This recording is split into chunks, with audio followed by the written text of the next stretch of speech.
This is the new BMW iX, and it's a bit like the Apple iPhone 13 event because it's BMW revealing its technology flagship to the world. Now in this video I'm going to tell you all about this car, which is a built from the ground up EV SUV to take on the Tesla Model X. So I'm going to talk you through the exterior design, the interior design, practicality of this car. I'm going to take it for a drive. I'm going to test out some of its tech, see how well it really works. I'm also going to do a bit of a range test on it to see what kind of range you can expect from this car in the real world. And of course, I'm going to launch it because I'm Matt Watson when you're watching CARWOW. Buying a new car? Then head to CARWOW and my team will help you find your next car at a fair price. CARWOW, your one-stop car buying comparison site. Let's start this video by talking about the most controversial thing about this car. Now, I'm not going to lie, first time I saw the iX, I thought, what an ugly motherfucker.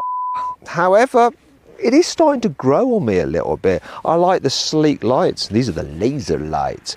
I like the air vents, the fact they're real. I even like the kidney grille that's not a grille, it's just a stuck-on plaque. But the design is interesting, and I like the way that they've integrated the car's sensors into that panel. You can't see them. Not so sure about this bit though, the way the kidney grille, not a grille, hangs down over the rest of the air intake here. It's sort of like a muffin top. Now, the M Sport model gets a more aggressive front end with bigger air intakes to make it look sportier. Moving down the sides, you get wheels starting at 21 inches, which also helps make it look sporty. These are the 22s. However, because they have these black rim to it, the wheels look smaller than they actually are. Now, there's no fake vents or plastic add-ons at the side. It's all very clean and crisp in terms of the design. And the door handles, they're just electrically operated like that, which I quite like. However, the rest of the side design, I'm not so sure about. It just looks a bit blobby, doesn't it? Let's just move around the back. Come on. See, I like the back better. I love the design of these tail lights. I also like the fact that BMW has integrated the reversing camera into the BMW badge. I'm not so sure about this that they're doing at BMW at the moment, where they're putting little diffusers where exhaust pipes would go. I know they need to add some form of texture and shape to the rear bumper, otherwise it just looks like a big expanse of plastic, but I wonder if this car is just plain hideous or the design is a bit like the i3 in the way that it'll eventually grow on you. Is it a big horrible facial mole or a beauty spot? Let me know in the comments. While the exterior design of this car may be polarizing, I've got to say this interior is absolutely gorgeous. Well done, BMW. You have knocked it out of the park with the inside of the iX. I just love the minimalist look of it. This huge screen here just looks super high tech. Again, test it out in a moment. The textures and the feeling of the leather, although if you're a vegan, darling, you can of course have your interior made out of recycled materials. And anyway, this leather, it's sustainably made, well, unless you're a cow, because they use olive oil or whatever in the, what is it, tanning process or something? Anyway, sustainable. And that's a big thing at BMW right now, sustainability. And I'm going to sustain talking about how I love the design, such as these air vents are so cool. They really are. It's got a hexagonal steering wheel. Not so sure about that, but I like the fact it's two-spoked. They should have just done it round, really, like on the old i3. I love that steering wheel. But this car has some upgrades on it. So it's got this crystal effect for the iDrive controller here. You've got crystal glass for the volume control, crystal glass for the rocker switch for the gear selector. And then there's this walnut panel here, which has your shortcut buttons integrated in it for the infotainment system. It's absolutely fabulous. Now here's a cutaway of what the center console looks like in the standard car. It's not quite as nice, is it? Anyway, we've also got some crystal glass here for the seat controls and here as well. Obviously, optional, you have to pay extra. Thing is, this particular car I have here to test is fully loaded. You're looking around £95,000 for this one with all the bells and whistles. However, the starting price for the iX range is about £70,000, though already you can save around £1,700 off an iX through CARWOW. And if you want to see how much money you can save on a new car, just click on the pop-out banner up there or follow the link in the description to go to CARWOW. Alternatively, simply Google "Help Me CARWOW" and my team and I will help you choose the right car for you and get it for a fair price from one of our trusted dealers. But let's continue with the interior of this car. So being electric and it's built on a bespoke electric platform means you have loads of space in here. Look, I can put my feet here and there's this nice center console with space for charging your mobile phone. There on the charging pad, you've got two cup holders down there. You've got a deep central cubby here. All very lovely. Huge door bins, which I wish I had a bottle to test it. In fact, I'm going to get two bottles to test it. Look, you can fit two bottles in there. Lovely. Glove box though. Where's the opening? It's there. It's not the biggest, but it's not the smallest. Oh, I quite like the fact they've got this different textured material here on the lower part of the dash. All very good. However, there is a way that this car is less practical by the fact that they've made it minimalistic. So there's hardly any buttons, which means that it looks clean, the design, but it does make things a bit more of a faff to use. For instance, climate control, you have to operate it through the screen. Fortunately, you have some temperature quick access buttons here that are always on the screen, but if you want to go and do things like fan speed, you then need to go into the climate control menu, and there's lots of different functions here. And this brings on to the infotainment system. So it's BMW's latest iDrive 8, and there's so many different things you can do with it. And at first glance, it is rather confusing because there's loads of different apps, different menus, but it's very customizable. So you can move the apps around, have whichever ones you want on shortcut. And once you get used to it, it's quite easy to swipe between the different tiles and lay it out just as you want it. It also has various intelligent features. So with the climate menu, for instance, it all works together in terms of the seat heating, the steering wheel heating, the general climate to get the car to the exact temperature you want it. Then you've got the navigation system, which is really nice and crisp, really nice, fast responsive system. It's intelligent as well, so it'll do traffic routing for you. There's so many cool features about it. And of course, if you don't want to use BMW's system, you can just connect your Apple or Android phone wirelessly and run Apple CarPlay or Android Auto. And if you have Apple CarPlay, not only can it show the mapping there from Google, it can also show you mapping here on the digital driver's display. Now, you can't do that yet with Android Auto.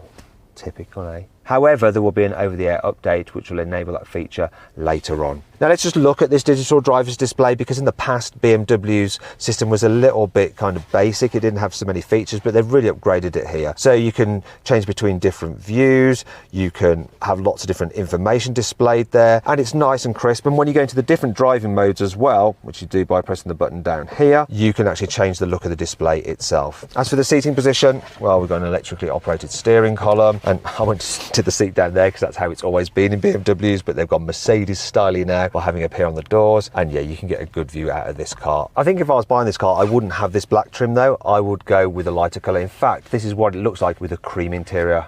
I like that. Here in the back of the iX, it's really, really comfy. There's loads of room, so plenty of headroom, even though you've got a glass roof, doesn't eat into headspace at all. There's loads of knee room. You can really stretch out your feet as well. And because it's an electric car and your battery's underneath the floor, and there's no prop shaft like you'd have in an internal combustion engine car, you don't have an annoying lump on the floor. Instead, there's loads of foot space. Look, so if you need to carry 3 people, yeah, everyone's got room for their feet, and the car's really wide, so you can carry 3 adults in the back of this car, no problem at all. That's awesome. I also like this feature. So the ISOFIX anchor points for a child seat are covered, and you just reveal them by pulling this up. That's a really nice solution. I love that feature. Also, there's no annoying cup holders in the armrest, so you can comfortably lean on it, because the cup holders are hidden within the armrest itself. I like that, by the fact that you get through loading there, so you can carry your skis and 2 people when you're off to the Alps. And then other practical features, these nice expensive feeling pockets on the seat backs. You've also got 2 USB-C charging points on the back of the seats as well, so you don't have to traipse cables over people's legs, so they're normally in the center console on other cars. Speaking of which, you've got 4-zone climate control here, big door bins, and quality here in the back is lovely as well. I am impressed. Now let's look at the iX's boot. So electrically operated tailgate, obviously. Wide as well it is, though when you open it up, the opening isn't quite as wide because you have these extra safety lights for when you're opening the tailgate in the dark at the roadside. So the capacity is 500 litres, which is reasonably big, but small when you compare it to some other electrical SUVs. For instance, a Mercedes EQC has a boot capacity of 660 litres, and if you want to see my full in-depth video review of that car, click on the pop-out banner up there or follow the link below the video. However, you do have a completely flat floor, which is really good, so it makes it easy sliding items in and out. Plus, look at this, you have some underfloor storage for all your cables, and I even like the way that there's a little section there for your net, so that you can actually put that in the car if you're carrying a dog in the back, so it doesn't slobber over your back seats or come flying through into the front of the car if you suddenly have to brake. I also like this feature. You can lower the rear seats like that electrically by pulling these buttons, and if you look there, you can see you've got a smooth, continuous boot floor. What's not so good though is that while this load cover looks posh because it's solid, it's not as practical as one of the folding tonneau covers you get in most SUVs, because when you want to remove it all to fit loads of stuff in your car, there's no place to store it, so you end up putting it there, and if you put heavy things on it, it might damage this parcel cover. And that brings me on to 5 annoying things about the iX. While visibility through this part of the windscreen is really good because you've got a low dash, unfortunately in the very centre of the windscreen it's not so good because you've got a huge pod with all the forward-facing cameras for the driver's aids and the rear view mirror actually blocking some of your view through here. Look at this, parts of this car are made out of carbon fibre. Therefore it's going to be lightweight, right? No. This X50 version actually comes in at 2.5 tons. When you're manoeuvring at lower speeds, the brakes make this weird squeaky noise like you've just run over a family of mice. Sorry, Mickey. You can get some nice accessories for this car, such as a roof box and a cool bike rack. Also, you've got this little hole here where you can mount a table for your laptop or iPad. Though this just feels horrendously cheap and nasty. It's really fiddly to use. So that folds down like that, and then it's all a bit floppy, so you have to extend this bit, and it's, oh, it just is not in keeping with a car that costs as much as this. I'm sure they could come up with a better solution. And it's an absolute bugger to remove, because I want to show you another one that they've got. Look, there's the coat hanger. That's the wrong way, obviously, Matthew. Yes, it's so hard to remove this. It's clearly not been built by the same people who actually built the car. Seeing as this is an electric car with no huge internal combustion engine up front, you've obviously got some extra storage space underneath the bonnet like on a Tesla Model X. Actually, I forgot. This BMW iX has a bonnet you cannot open. So how the heck would you go about filling up the windscreen washer fluid? I've no idea. Oh look, the BMW badge opens and it appears to come off. I'll be keeping that. Anyway, look, you fill it up here. It's dead simple. You just put your washer fluid in there like that. And that brings on to 5 cool things about this car. Oh dear, now it looks like I've had a bit of an accident. Thankfully, the iX is fitted with something called radiant surface heating. So there's infrared panels in the doors and this part of the dash which exude extra heat. So as I'm driving along, it should help warm my loins so I dry out quicker. Seeing as all the car's sensors are beneath this panel, you might be wondering, what happens if I get a stone chip or scratch it? They're not going to work anymore. Well, actually, this plastic has special self-healing properties. And when you apply heat to them, any scratches or chips should magically disappear. You might be wondering, where the heck is the blind for the panoramic glass roof? What happens if it gets really sunny? Or I've got bored of dogging now and I don't want people to look in anymore? It's easy, you just press a button and the glass blacks out. It also does it when you park as well, so you can hide the interior away from prying eyes. I really like how this car has cool, frameless windows and soft close like a luxury limousine, if you can't be asked to shut the door properly yourself. The iX has an amazing surround view camera system, really high definition. Obviously you can look all the way around the car, you can change the views as well, and it has that BMW 3D effect where you can just look all the way around the car like it's a graphic, and obviously the car is the same colour as the one you've bought. Then check this out, you have camera cleaning. So if they get dirty, it doesn't matter, you don't have to get out and clean them. So cool. It's time to drive the iX. As part of this, I'm going to do a range test. So we're starting off with 94% battery. I'm going to drive for 200 kilometers and see how much battery I have left to work out what the real world range will be. So BMW says the maximum will be 600 kilometers. But what kind of energy efficiency will I get out of it? I'm actually going to start out on a twisty road and we're going downhill, so that should help the range. Oh wow, you've got plenty of performance from the dual motors. This thing actually has 536 horsepower. If you have the lower power iX40, you only have 326 horsepower. But that should be enough. Oh, it really does put its power down very well. Obviously you've got 4-wheel drive. Now I'm going to put the car into sports mode, which is a bit of a faff, so I've got to press this button here, then get it up on the screen, and there we go, sports mode. And now I can't see where the heck my map is. Well, I can see where I'm going again. So this is a heavy car, 2.5 tons, but it actually disguises its weight pretty well because that big battery pack is low down in the floor. You have a low centre of gravity for a high riding car. The brakes are actually fairly progressive for an electric car. Sometimes electric car brakes can be grabby, but not these, which is good when you're trying to control the car down a steep and twisty road such as this. Woo! actually grips really well. It doesn't lean too much in the bends for a tour vehicle. Obviously it's no sports car, but it handles as well as many other SUVs. One of the good things about it is that as I'm braking, I know that I'm putting energy back into the batteries. So maybe I'll actually end up with more battery when I get down this road than I started with. In fact, I'm going to put the car into braking mode now, so when I lift off the accelerator, it automatically slows and it will actually bring you to a complete stop. No, I don't actually want that at the moment. I do quite like one pedal driving though. However, until you get used to it, it can make it feel a bit jerky, so it's not great for your passenger, is it, Jack? No. Whoa! Done half shift though, this thing. So you can have a bit of fun in it. Oh my gosh, it's quite quick down here. Woo! And so after all that driving down the twisty road, I've still got the same 94% of battery left. I haven't used any energy. That's good. Right, we're coming into a German town now, and the directions, I'm a little bit confused as to where to go. Thankfully, this car has augmented reality sat-nav. It's saying I've got to go round here. Okay, I get that. What's the next bit though? I'm not lost. Help me out, technology. Oh, I've got to go up there. Right. Doing those kind of manoeuvres around tight towns in a car this big would be problematic, but it does have rear wheel steering, which makes it able to make tighter turns than you'd think possible. Another thing that I've noticed in this car is that the view forward to the centre part is really good because of that low dash. Also, the heads-up display is absolutely brilliant. It's so clean, it's really projected on the road in front of you. I like that. Another good thing about this car is the suspension. You've got adaptive suspension as standard, and it can alter the stiffness depending on which driving mode you're in. I'm in the comfy setting at the moment, and over bumps, which I'm seeking out, yes, there we go, to test the suspension. It's really good. This car is super, super comfy. It's actually easier and more comfortable to drive around town than you would imagine. A thing like this though does need to be good in town, doesn't it? It's going to be used on the school run a lot.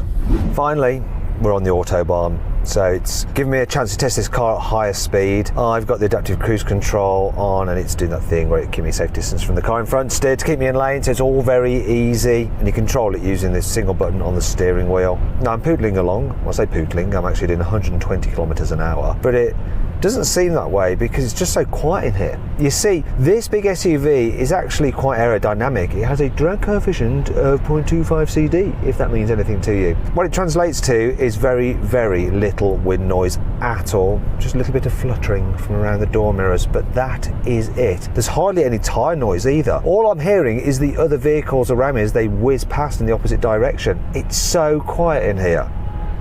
That's a lorry going past, by the way, if you can hear that. Seats are comfy as well, and I could, if I wanted to, enjoy some music because this car has an amazing Baz & Wilkins upgraded stereo. I love the way the speakers are integrated into the door panels, and you've also got speakers in the headrest here as well for a full immersive experience. Now I've got the sat-nav doing its thing, taking me on my way. Thankfully, I've got more than enough charge to get to where I want to go. However, if I didn't, the satellite navigation would automatically plot me a route to take into account charging locations, and it would precondition the battery to make sure that it's going to charge at the optimal rate when I get to my charging station. Another thing the satellite navigation can do, let's say it's the morning, you're going to go to work, it actually learns the routes that you do regularly, and if it can spot that there's traffic on one of the routes that you'll be doing that day, it will actually send a text to your mobile phone to warn you that you need to leave earlier. That's really clever. Another feature it's got is that it can use the surround view cameras and its 5G connectivity to send you video clips if someone's trying to steal your car.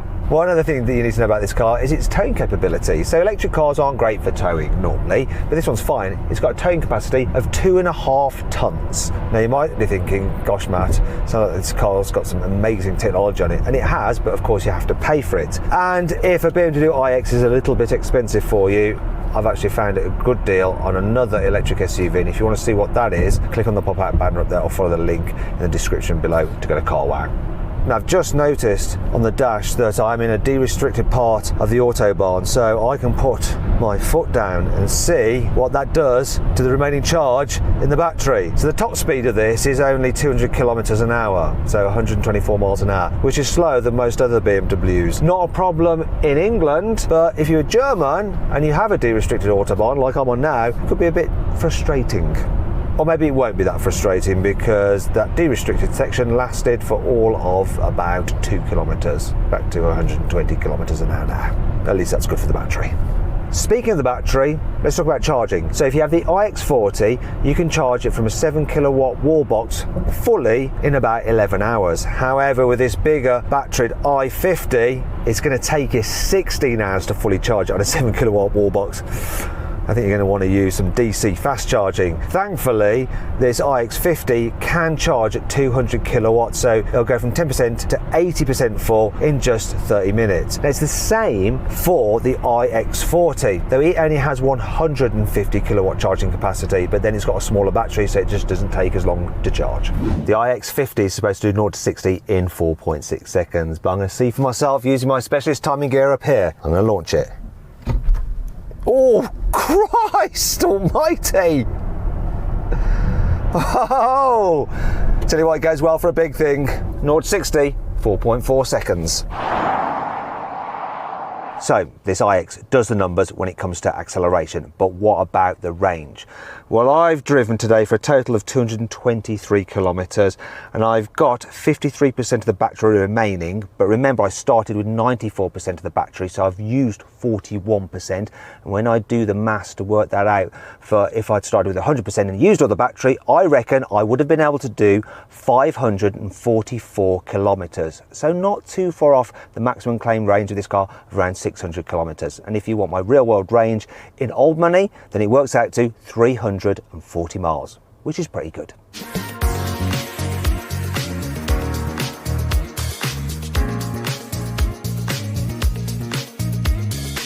So then, what's my final verdict on the BMW iX? Should you avoid it, consider it, shortlist it, or just go right ahead and buy it? Well, I reckon you should just go right ahead and buy the iX. It's a brilliant electric SUV.